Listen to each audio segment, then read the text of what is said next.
Good morning, everybody. Give me just a minute here. Let me get this situated and we'll be on our way.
Okay, good morning, everybody.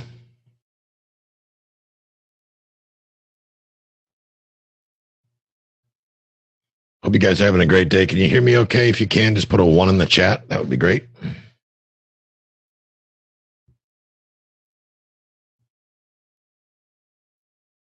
Awesome. Okay, today we're going to talk about a topic that I know you all want to hear about, because when I do my little panels or my Q&As, this is the first thing that everybody wants to talk about. So here we go. We're going to talk about that. Can you guys see the slideshow? Okay. Give me a 2 if you can see the slideshow. Awesome. All right, guys. We're streaming this live to both Facebook and Periscope. Those of you that are on Facebook and Periscope, if you want to get involved in the Q&A, just go to cashflowguys.com/coffee. That will allow you to get access to the Q&A as well.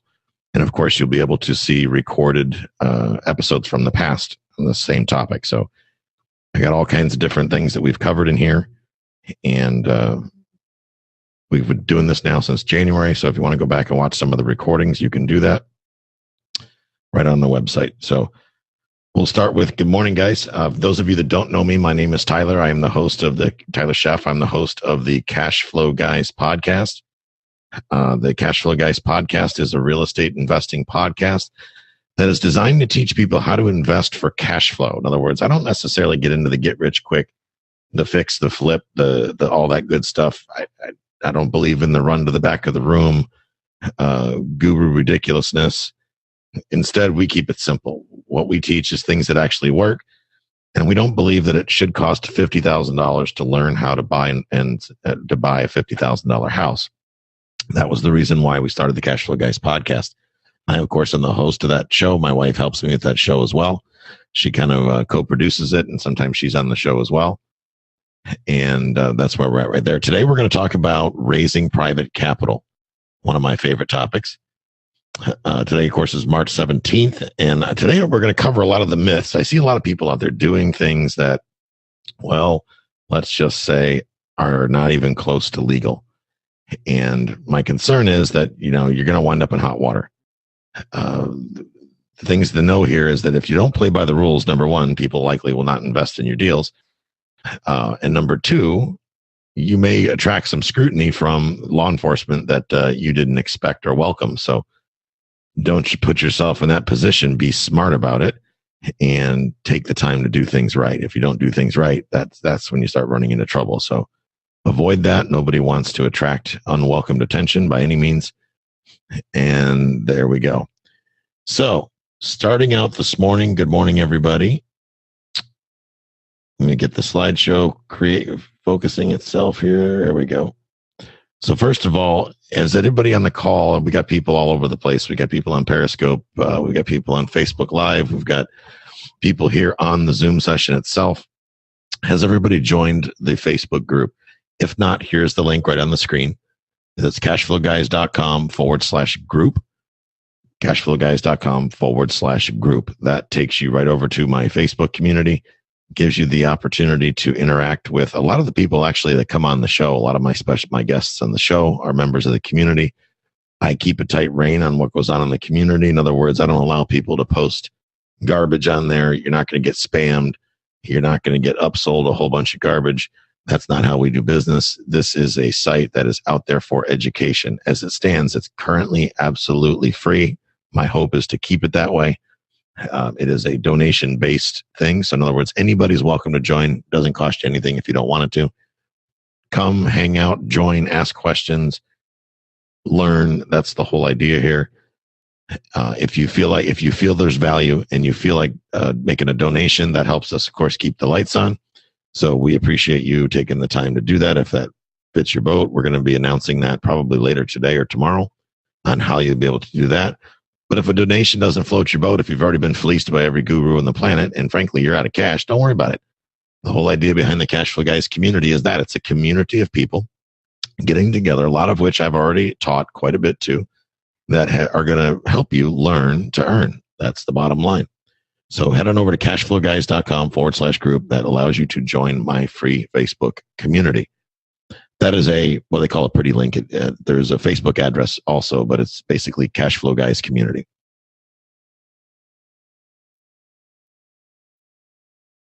Second, if you're watching this on Facebook or you are watching this on Periscope, we're adding quite a few people to this every week. Last week, we had over 700 people on this call.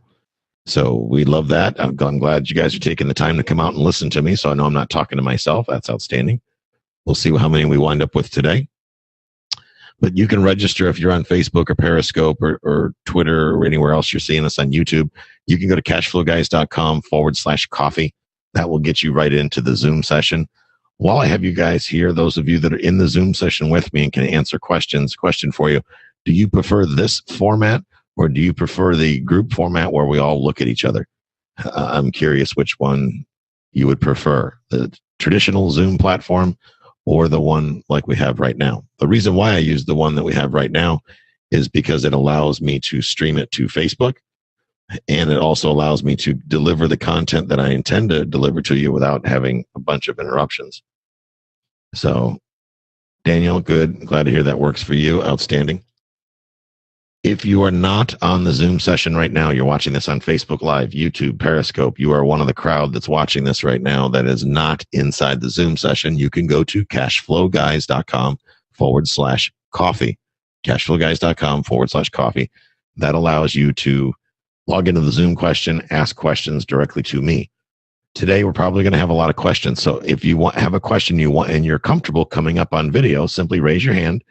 I will bring you in as a co-host, basically, so we can discuss the topics back and forth live, just like we do with the traditional Zoom call. So that way you get the best of both worlds.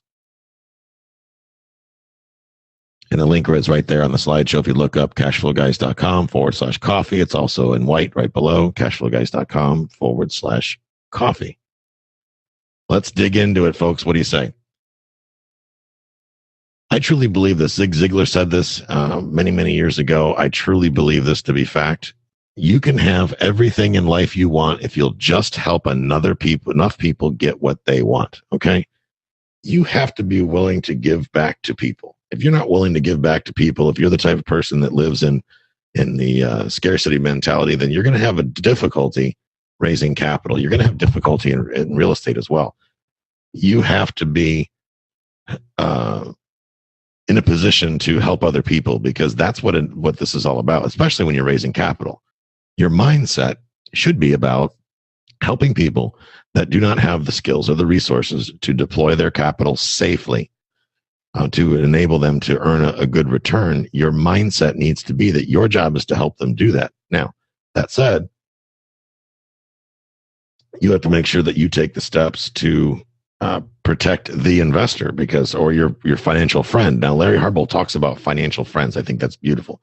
I love that term. Matter of fact, Larry's on his way here this morning. We're going to be streaming his podcast later today. Larry's definition of a financial friend is somebody that is a friend of yours, somebody that you've built a relationship with, you've built rapport. You've taken the time to get to know them, and they are may potentially investing in one of your deals, becoming a partner, a joint venture, whatever you want to call it. They are getting involved in your deal. So investing with a financial friend can be a beautiful thing. It's important that you're careful about the terms that you use. When, a partner has certain terms or certain indications that go along with it. So just be careful, be smart out there when how you're referring to things. And we're going to get into some of that here in just a second. Now, those of you that are on Facebook, I'm doing my best to keep up with the comments. Bear with me one second here.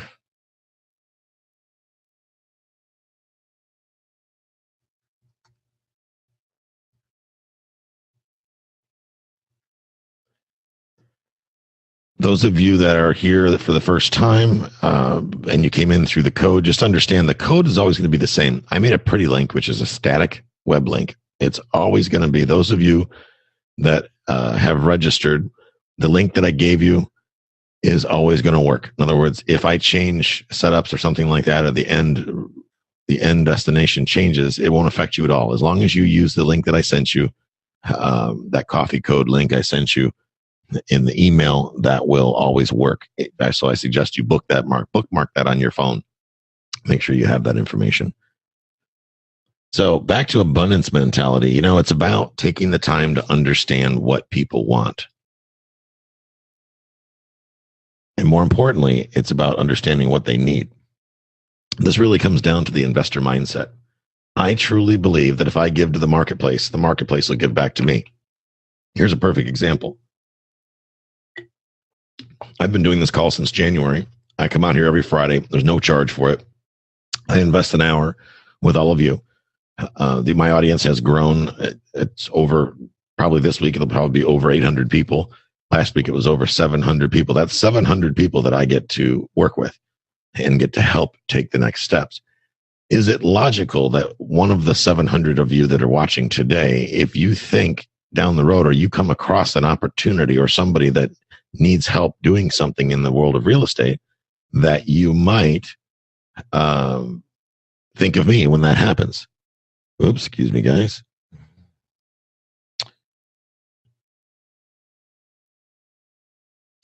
That's what this is all about. It's about spreading the word. Can you guys see the slideshow okay? It got interrupted. Okay, good. So it's possible that you're probably going to think about me when you think about real estate. Now, I am a licensed real estate agent in the state of Florida. So if you want to buy a house, a duplex, an apartment building, then you're probably going to think that there's a pretty good chance I might be your guy, especially if I'm taking the time to come out here and educate. So I'm giving to you. I expect nothing in return. I'm not charging you monthly fees or anything like that. I'm not, I don't have a course to sell you or some $50,000 guru course. Instead, I'm providing value to the marketplace. And what happens is that out of those 700 people, there's a few of those people that during the week will then call me and say, hey, Tyler, I have more questions, or I'm looking to invest in something. Do you have something that might work for me? Or can I give you my money and have you invest it for me? All kinds of different things come from that. So I give to the marketplace gives back to me. It's important that you grasp that concept.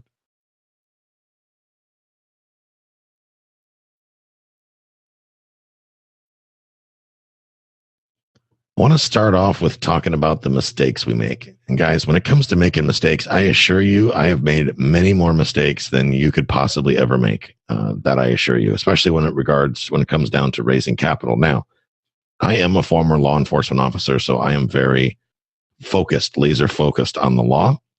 I've always have been. I'm a big believer in the court system and law. Well, I shouldn't say I'm a believer in the court system. I'm a believer in law enforcement and making sure that people do the right thing, that people don't take advantage of other people.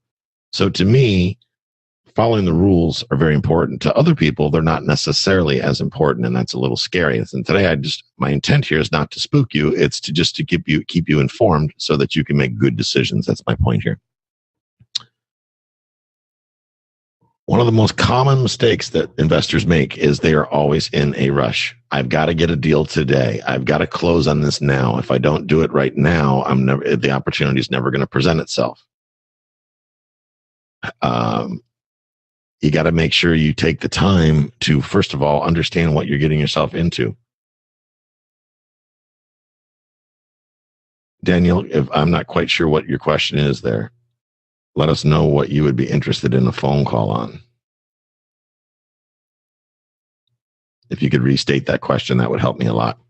Anyway, being in a rush, guys, feeling like the seller's doing you a favor, getting any deal you can get your hands on. The first person that says yes to you, you jump all over the opportunity. To some degree, sometimes there's nothing wrong with that, but most often when you're in a rush and you're making decisions that are in a rush, you could wind up getting yourself in hot trouble, in a hot mess, in big trouble. So you got to take the time to do things right. You got to take time to break down the deal. Yes, Daniel. As far as opportunities, when you have an opportunity, feel free to post it on the group. In other words, you can leave the address off if you want to be anonymous, but post it on the Facebook group with the numbers, like the rent and the things like that for the duplex. Post it up there, and myself and the other people in the group are going to help you break that deal down. Also, if you want to get on a call with me, you can make an appointment and do that, and I'd be more than happy to walk through a deal with you. You're probably going to find that after you get on one or two calls with me, you're not going to need to call me every time that you find a property.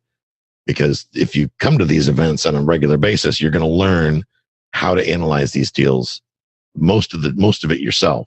I don't think you're going to need to depend on me forever. That's my whole goal here, is to teach you how to be independent, how to be able to do these things on your own, or to point you in to the experts that could help you if you need a CPA, things like that. But guys, being in a rush, right now the market's hot. There's a lot of pressure, a lot of buying pressure out there. A lot of people are feeling like, oh my goodness, if I don't get a deal now, everything's going to fall apart. People are talking about the money crisis, that right now they're giving money away. We all know that what comes up eventually will come down in a big, screaming, bloody, nasty mess crash. We are going to have a correction at some point. It's inevitable. When it happens, nobody really knows for sure. Nobody can be 100% certain on when that's going to happen, but it's realistic to think that it's highly likely. That said, guys, you buy when the numbers make sense. In other words, you have to, when you analyze a deal, and we're going to cover that in the next couple of weeks, we're going to really break down analyzing deals. When you're out there analyzing deals, first of all, use that quick test method I taught you. And if you haven't seen the quick test method, go back to the week before's episode. I covered the 1.5 rule. That's your quick test method. And once again, that's gross rent divided by 1.5% should be your max strike price, give or take. So don't be in a rush. Take your time to find opportunities that make sense, negotiate great opportunities. But when you're speaking with a financial friend, investor, money partner, whatever you want to call them, it's important that you don't overpromise. I've had people run deals by me on a regular basis because they know I have capital to invest. They'll tell me all kinds of good things. I had a guy 2 days ago tell me that he can guarantee me a 30% return, 35% return on my money if I invest in his flip. Well, first of all, flipping is a job. I don't believe in the whole flip thing. I've done it for years. I don't invest in flips because that means somebody's speculating, and speculating is a fancy word for guess. For me, those are risky investments. For my investors, they are risky investments. One of the big reasons why my investors invest with me is because I don't take unnecessary risk with their money. Keep in mind, it's their money. So I'm smart about the investments that we get involved in, and I'm going to scrutinize the person bringing me a deal pretty heavily to make sure that we're taking good care of the financial friend or the investor in the deal. So don't get caught over promising or promising things that you're not completely sure that you can deliver. Because remember, you can't predict the future. Really what you're doing, speculation, like I said, it's a fancy word for guess. So don't get caught up with, I can give you a 12% return.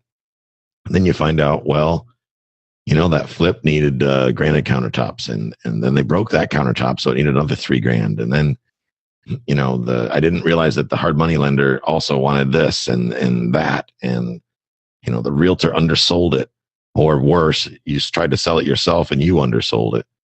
So take the time to do the work, make sure you fully understand what the returns are going to be, and be able to prove it. You should be able to prove it to your investors, to your financial friends, to make sure that they can get exactly what you promised them. So really what you should be doing is under-promising, over delivering. Okay. Not over promising. You should be under promising. What I commonly do for my investors, let's say I'm going to give them I'm just going to throw out a number. Let's say I'm going to give them a 15% return on their money. If that was the case, they will probably find themselves getting 18 to 20%. I always usually wind up under promising to them, painting a average picture of what it'll probably do, and then I exceed their expectations. Well, guys, what happens when I do that? When I exceed their expectations, they come right on back, and I wind up paying them off, and they wind up giving me the money right back because we've already knocked it out of the park once, and then twice, and then 3 times. So they just don't really need to go anywhere else because I'm providing that value, which is beautiful. And to date, I got to say, I have never had an investor that's got into one of my deals take their money anywhere else. And I've paid them off several times. They just keep coming back because I take good care of them. I bonused a guy a few months ago an extra $20,000. Extra $20,000. Does that make me, is that silly? Is that overpaying? No. I made a home run. It was a home run deal. And we did well. So I made sure that I took care of my financial friend because they're my financial friend and I want them to come back. And here's the thing. When I exceed their expectations, what do? Well, they tell their friends. When they tell their friends, that sure makes my job a lot easier. Folks, one other biggest mistake, these are the top 3, by the way. The third biggest mistake we make is ignorance of the law.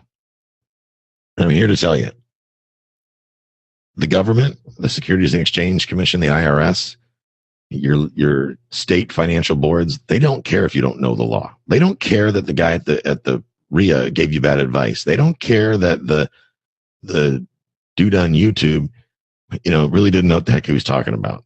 They don't care about any of that. There is no excuse. In other words, there's no reason why you shouldn't follow the law. There's no good excuse. And understand this, the Securities and Exchange Commission, they have a policy. I won't use the words here, but it's an unwritten policy. Basically, you're guilty until you can prove yourself innocent. And here's how that plays out. So you stand up at a RIA meeting or you go on Facebook and you make a post saying, I can give everybody a 12% return on their money if you just invest in my deal. Let's say one person who's having a bad day because their wife was mean to him or their husband was a jerk or whatever, or their kid pissed them off or something like that. One person complains, whether it be on the state or federal level. Here's how it's going to play out. The first thing they're going to do is assume that you're guilty. They're going to see the ad, and they're immediately going to start seizing assets. Okay? They're going to come take your butt and throw you in jail. And you're going to sit there until you can prove that you're innocent. Think about that for a second. It's the government, guys. They don't have to play by the rules. They make the rules. So these are the things that you want to be cognizant of when you're out there raising capital. Take the time to learn the rules. Very important.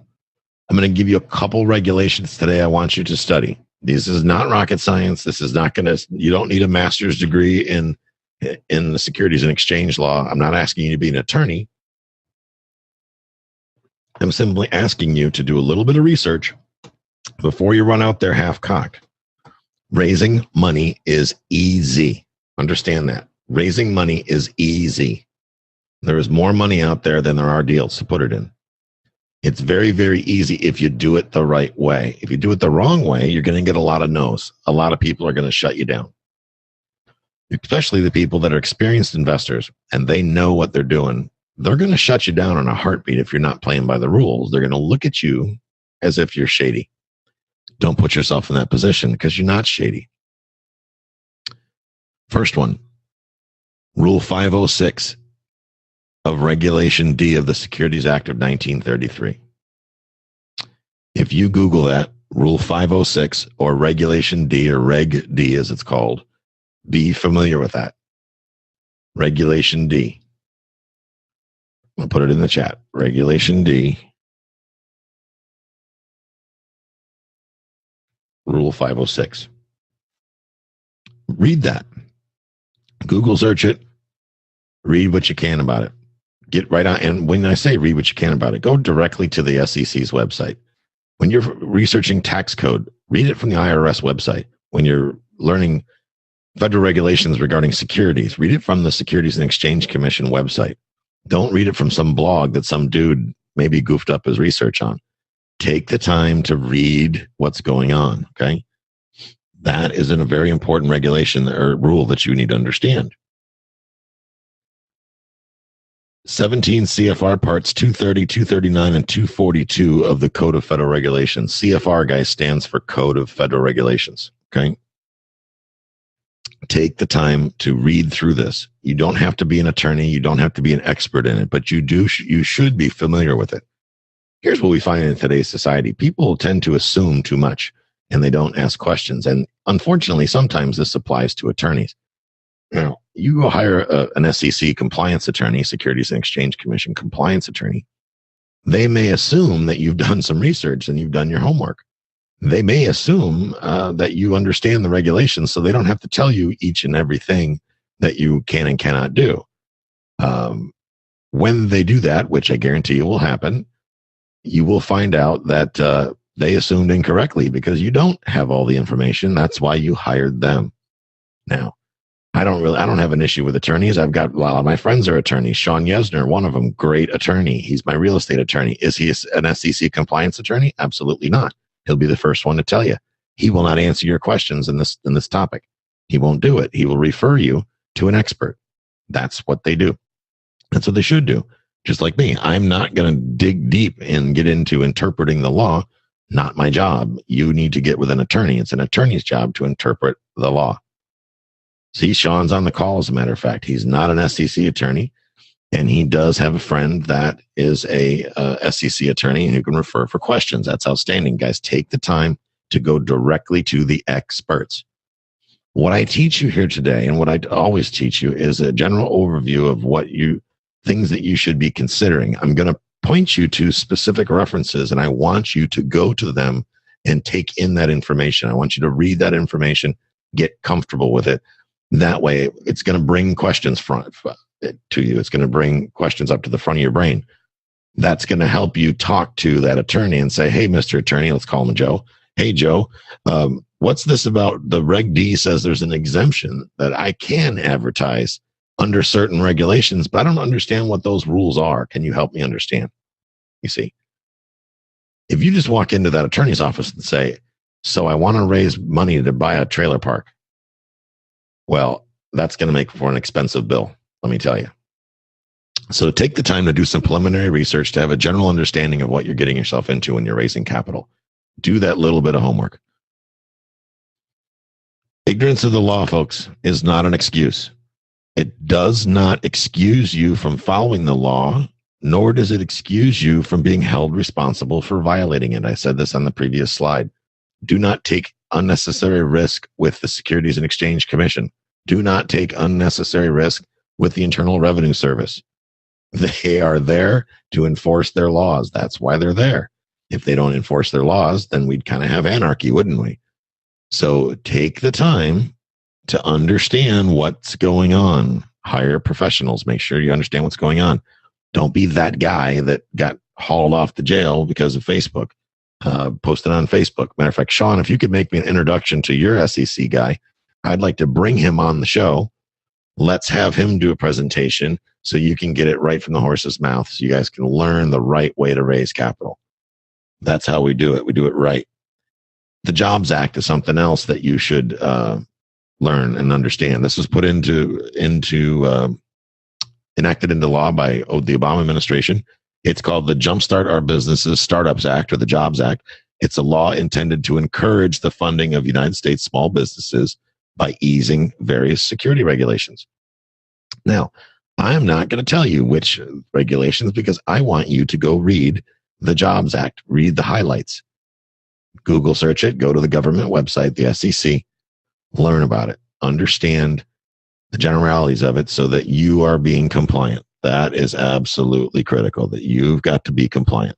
Remember, the burden of proof falls on you that you've done your homework. They don't care that you didn't know.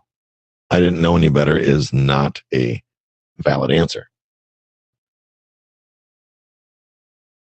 My favorite section, recently I heard of a guy that they literally knocked on his office door,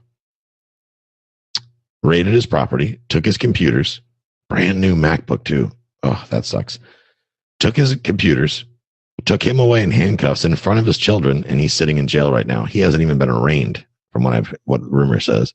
I'm sure this is probably not true, but bottom line is he did an ad on Facebook. That's his crime. He did an ad on Facebook offering a security. Well, here's the problem. He didn't have a securities license, a Series 7 license. He wasn't appropriately licensed to offer securities. And he got himself in all kinds of hot water. Like I said on the previous slide, hire an attorney that specializes in SEC compliance and syndication. Now, if I have a question on title procedures or closing procedures or real estate law, I'm going to call Sean Yasner. He is my real estate attorney for properties in Florida. If I have a concern about one of my properties up in Tennessee, or a property that I'm going to acquire in Tennessee, I will call a different attorney up in Tennessee, one of my attorneys up there.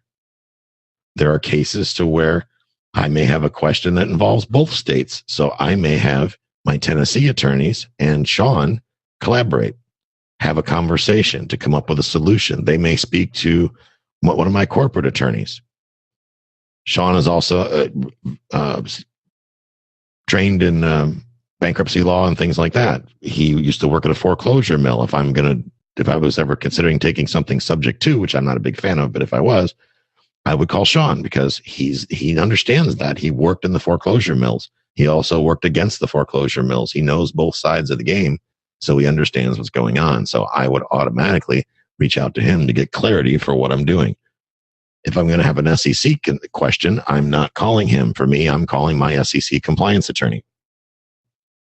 That's how we're going to do things right. Do not run ads on Facebook or elsewhere offering a security. Okay. Here's the thing. Anytime you've got more than one person's funds invested in a deal, whether that be an LLC or whatever, you're doing a syndication. You have a security going on there. Be very, very, very, very, very careful. Make sure you completely understand what's going on. You can't just arbitrarily, willy-nilly throw an ad on Facebook for any old Tom, Dick, or Harry to invest in your deal. There are very specific guidelines that say what you can and cannot do regarding advertising. Again, be familiar with those regulations that I put up on the previous screen. Reg D, Rule 506. There are exemptions built into every one of these laws. Remember, every time the government makes a law, they also make an exemption to it. So it's important to not only be familiar with the law, but also be familiar with the exemptions that they put into act when they brought the law into effect.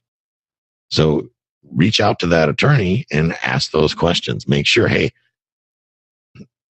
Joe the attorney, I'm getting ready to do an ad on Facebook, and I want to figure out a way to tell people legally that I'm in business and I'm building a fund to buy, mobile home parks. How do I go about that? They're going to ask you a series of questions, and they're going to give you they're going to help you do a setup that will make you legal and compliant. Don't just flip up your iPhone and start tapping an ad. That's a problem. Don't worry, guys. I'm almost over to legal mumbo jumbo. We'll get to the fun stuff here in a second. Build a team and surround yourself with experts. Everybody thinks that I live in this ivory tower and I'm this, big mucky muck that wears a suit and has some office in downtown Tampa. Guys, I'm just an old redneck from Tarpon Springs, Florida. I got a couple kayaks outside the door. My office is a 12 by 20. Used to be a brand new shed. I converted it into an office, some drywall, some air conditioning, and some LED lighting, and bam, there you go. My office is Starbucks. Like Larry Harbolt's office is McDonald's. I go from Starbucks to Starbucks around the country doing whatever I do, whatever I'm going to be doing. Sometimes my office is an airline terminal or an airline seat. Sometimes my office is the front seat of my F-150. Yes, I do not drive an Audi. I don't drive a Mercedes-Benz. I drive a Ford F-150. It's a nice one. It's a lease because I got a good tax professional. But I built a team to surround myself with people that are smarter than me. I assure you, I am not the smartest guy in the room, not even close. You may think, well, you have a lot more experience than I do, Tyler. Well, you're right. I may have more experience than you do in this particular topic. But there's a lot of other topics that you are definitely far more experienced than I am. And if I had questions about that type of thing, I would reach out to you. So surround yourself with people that are smarter than you. I understand property management. I happen to be very good at it, but I hate doing it. I don't like it. Because even though I'm good at it, I'm not the best person for the job. So I don't do it for other people. I certainly don't even do it for myself. I hire it out. Now, I will say in full disclosure, I manage my own property here. I live in a fourplex, and I manage these 4 units, but 2 of them are vacation rentals, so not a whole lot of management going on there. Again, all my other properties, with the exception of this one, are managed by property managers that I've hired. Same thing with raising capital. Hire good attorneys, good tax professionals. Think about a fractional or a part-time CFO. You can only have to pay them when you need them, right? They're going to help you analyze deals, sometimes the financials of bigger deals. They're going to help you understand the financials. They're going to help you do all the reporting that's necessary in those deals. So these are great people to have on your team. When you're raising capital, focus on building a relationship and be sure to document those relationships, okay? When you start reading those regulations that I gave you in previous slides, you're going to see where it says that you're going to need to be able to prove, to document that you have an existing relationship with these people to qualify for many of the exemptions that you're going to qualify for or may qualify for. So take the time to make sure you have a system to document those relationships. I talked to Sean Yesner on Friday, March 17th, about the, USF Bulls. And we also talked about buying duplexes and escaping the rat race. Keep a log. That way, if you're ever scrutinized or they play the I didn't know game, you can show that you have an established relationship with them. Don't be this dude. For those of you who don't know, that's old Uncle Bernie Madoff. Ponzi scheme, calls himself an investment counselor. He basically raised capital and then raised more capital and then used the capital that he raised to pay off other people's capital, other people's loans. Got himself in all kinds of trouble. He's now sitting in federal prison for a long, long time. Tarek, does that include my money and one other person? The short answer is, Tarek, it depends. Anytime you're going to bring somebody else's money into a deal, you have to promise yourself that you are going to involve an attorney in that process. And I know there's some hotshot investors out there who go, you don't need none of that. You'll be all set. You just do this and that, and here's a piece of paper and to sign this and do it on a napkin. That's all fine and dandy. Run all that by an attorney just to keep yourself safe. Attorneys charge anywhere from $250 to $500 an hour, maybe a little more. Is it worth $500 to stay out of prison? Yes or no? And I doubt most of the attorneys that you're going to hire aren't going to charge $500. Guys, I want to talk about how to make it happen. Now, those of you that have been with us a while, you've heard me talk about build a database. This is your number one job, and you need to start today. Those of you that are in cash flow community, we're going to be talking about this on a regular basis. How many people have you put in your database today? That's something I'm going to be asking more often. How many new people do you have to talk to? All the capital you need, I guarantee you probably already know or know somebody who knows the people that you are eventually going to raise capital from. Fact. But you have to document who you know. You got to make a list. Everybody in your family, all your friends, all your friends' friends. Start building that out. And I mean, when I say document or build a database, I don't mean a Facebook friend list. I mean a way to reach out to people. Build a spreadsheet. First name, last name, telephone number if you can get it, email address. When you're out networking, collect business cards. Start logging the information. Every so often, reach out to the people. Send them a little email. Hey, this is Tyler. Appreciate meeting you over at PodFest last week. Had a great time. Just wanted to let you know I'm here if you need anything, you have any questions, anything like that. By the way, I'm in real estate. I'm a syndicator. What that means is I help busy people invest their retirement funds and other funds into cash flowing assets for long-term wealth. If you know anybody that would benefit from a service like that, let me know. Or I'd say, do you know anybody that would benefit from a service like that? That's even better. Do you know anybody? And then I logged them in the database. Now my database has grown exponentially because I finally listened to my mentor, Jay Massey, is one of my mentors, and got off my duff and actually started building my database. I've got about 7,000 people all totaled in my database. Now I'm in the process of merging and bringing more people in. I've got them in blocks in different places. So am I perfect? Nope, not even close. But my main database, I got about a little under 2,000 in my main email database that I'm actively emailing. And I've got like 2,000 here and 2,000 there. And I've got another 8,000 getting ready to come in. People relationships I've been cultivating over time. That gives me more people to talk to. So when I have an opportunity, I've got people to talk to. Second most important thing you can do, build a database today. Absolutely, build a database today. Third most important thing you can do, build a database today. Please build a database today.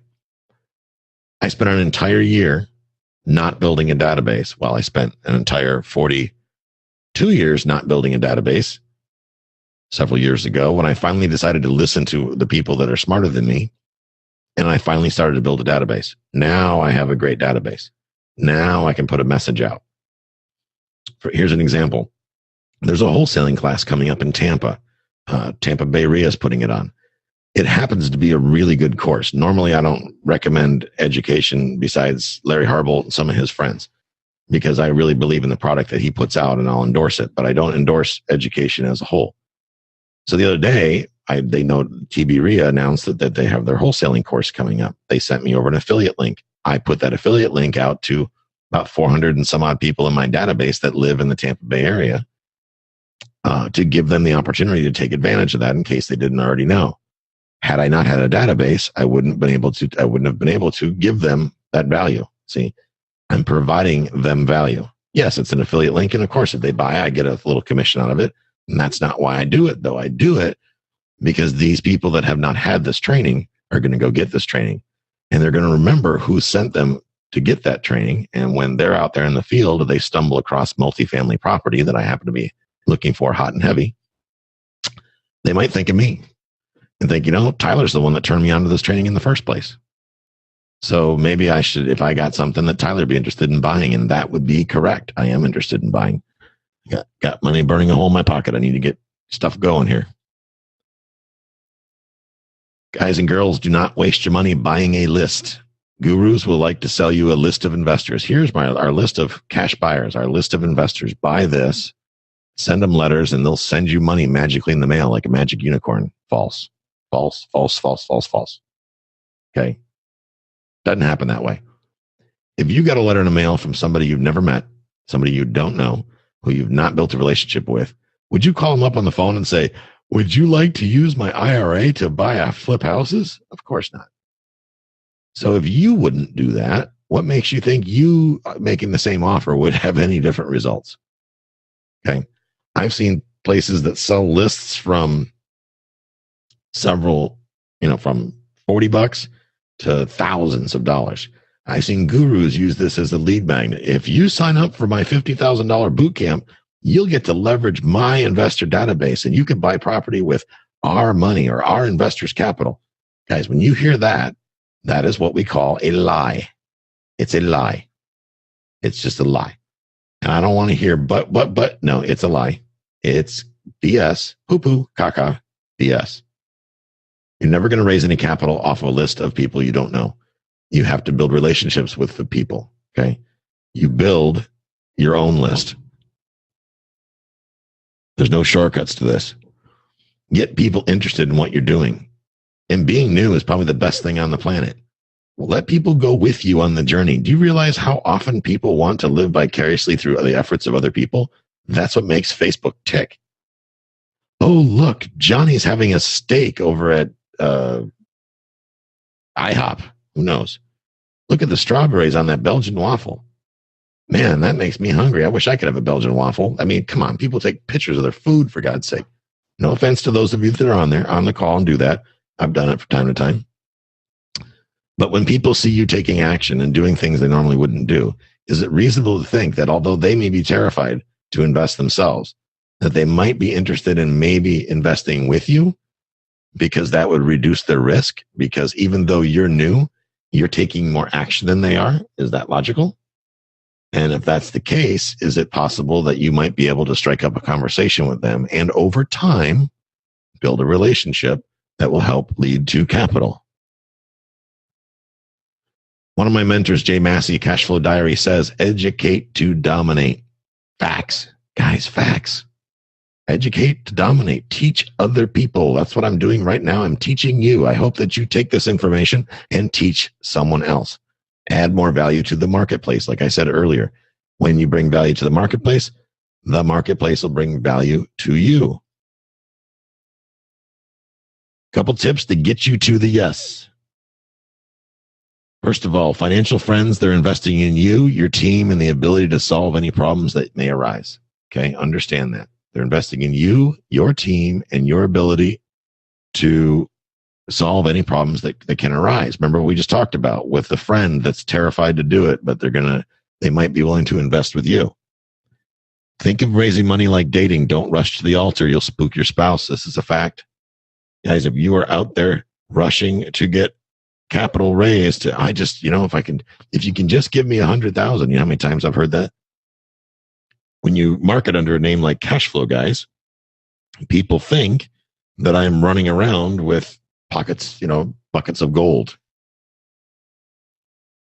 People think that I'm just a hard money lender because they don't take the time to listen to my message, to understand what I'm talking about. They've never once listened to my show, but the minute I walk into a RIA meeting, they're humping my leg.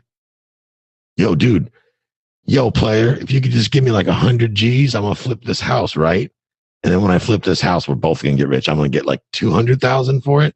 And I'm going to give you like, I don't know, $5,000, right? Come on, man, get away from me. You're bugging me. Don't be that guy or that girl. Take the time to build relationships. I get this question a lot. Should I raise capital first or should I go find a deal? The answer is always going to be yes. Either one works. Here's the thing. You're never going to have, and I shouldn't say never. If you just raise capital and don't spend any time working on your deal flow, then you're not going to have any deals to invest in. If you just go out and find deals and don't spend enough time raising capital, then you're going to find set up all kinds of deals. You'll negotiate great deals, but you're not going to have capital to invest in them. You have to do them simultaneously. You should always be doing both. So if you're asking yourself, what comes first, the chicken or the egg? Should I raise capital first? The answer is always going to be yes. Raise capital first or get the deal first? The answer is always yes. Either way, should I raise capital first? Yes. Should I get a deal first? Yes. Do them both. Do both. I say this a lot, folks. You hear me say it. Never, ever, ever assume anything. If you assume, you're going to be wrong. Just ask the question.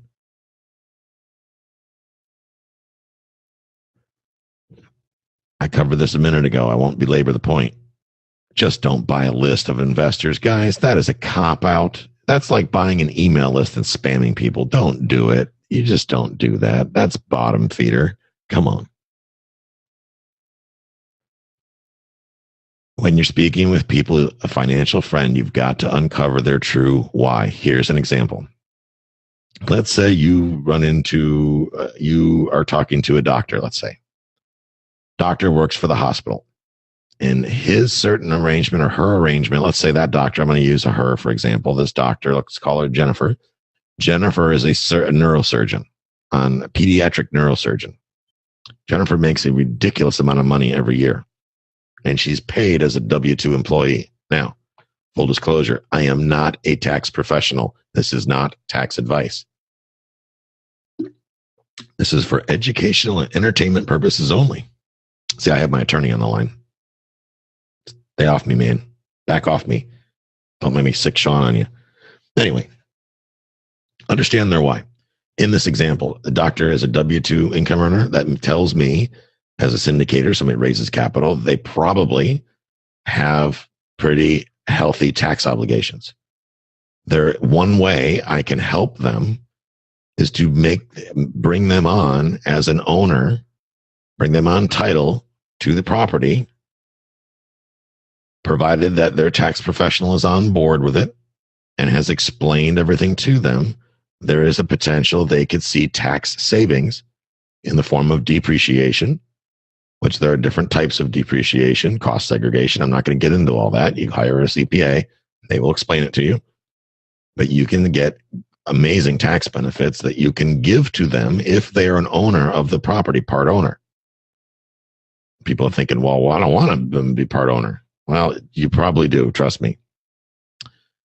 Number one, it helps you spread risk, helps them spread risk. Everybody wins. Create a win-win deal, but understand that if you give them tax benefits, that in itself is a return on their investment. So you may not have to pay them as much interest or as much equity if you give them depreciation. That's an extra piece that you can give them that they wouldn't get from anybody else. And when you start asking those probing questions like, how do we deal with taxes, Mr. Jones or Mrs. Jones or Jennifer? How are you dealing with the taxes of being a neurosurgeon? Oh, let me tell you, it's oh my God, it's unbelievable. I can't stand it. Okay, think about that. Ask these questions.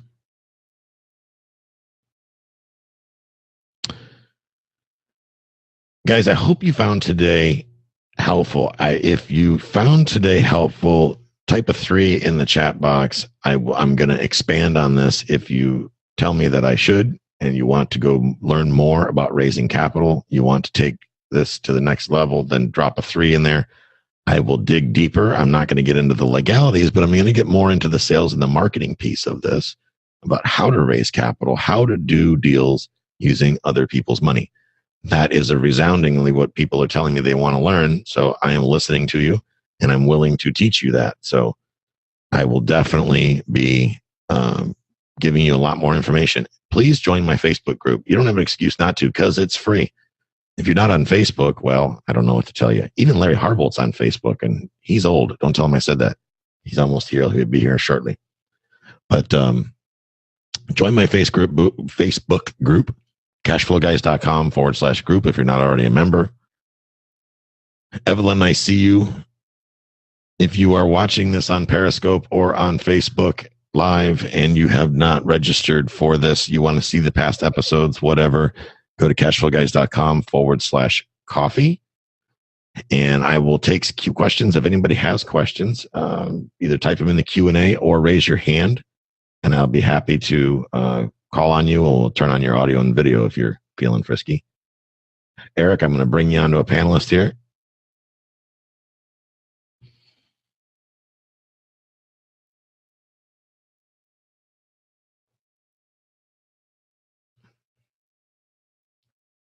What's up, Eric? Let me unmute you here real quick. How you doing, brother? Good morning. How you doing? Good. Okay, so my question refers to note buying. I know you buy notes, and at the TB meeting last night, they talked about note buying and all that. And I personally don't have the capital to buy notes. Something that I really want to get into, I want to learn about, but I don't have the capital. But I know there are plenty of people that do buy notes in the local area, and that's something I'm definitely interested in as far as how would I go about that? Okay.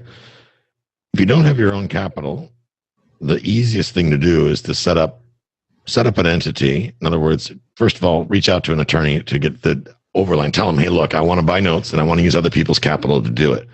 Okay. What are the steps I need to take? And what they're probably going to tell you, but I want you to do the homework anyway, is to work with one investor on one investment. In other words, don't bring 5 people into a fund, because when you bring several people into one investment, that's a syndication. And then we're talking about 20 grand in legal fees to just get started.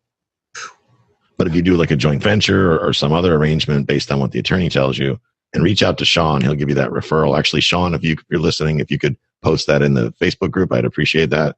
Referral for your buddy, it's the SEC attorney. But do some sort of a short or a joint venture arrangement where they bring the capital, but you do all the work. You bring the expertise. You help look at the note, make sure that the due diligence is good. That's what Paige and I do. My partner Paige, is we spend time doing the due diligence, doing the underwriting of the notes, making sure that everything is the way it's supposed to be, so we don't have any of those issues. Sorry, my little rescue time thing popped up. It's like, you've been on Facebook too long. Shut up. It's work. Leave me alone. Right. But you bring other people's capital into the deal. You do the work of finding the notes, making sure they make good sense, doing the due diligence, and then executing the workout. And that's what Paige and I do. Okay. If you go back to my podcast, we've talked about that on like 3 episodes now. And Paige is getting ready to release a course that's going to be pretty cheap, like a couple $100, that's going to teach you how to do what we do. The due diligence, how to find the companies that are going to help you, how to get the attorneys that are going to help you do the workouts, because you need an attorney to help with the workouts, and the different exit strategies and all that. So it's not rocket science. It just takes time to build up the network. Sure. Okay. And notes are crazy profitable, man. I got to say, admittedly, I bought a lot more notes this year than I have property. Right. A lot more money and better returns. So I could say, yeah. But again, nothing is foolproof. So there is risk. You have to understand that. Yep. Make sense? All right. Yep. Great. Thank you. All righty, bud. Let's see here. Anybody else here? We got a couple minutes to take 1 or 2 more questions.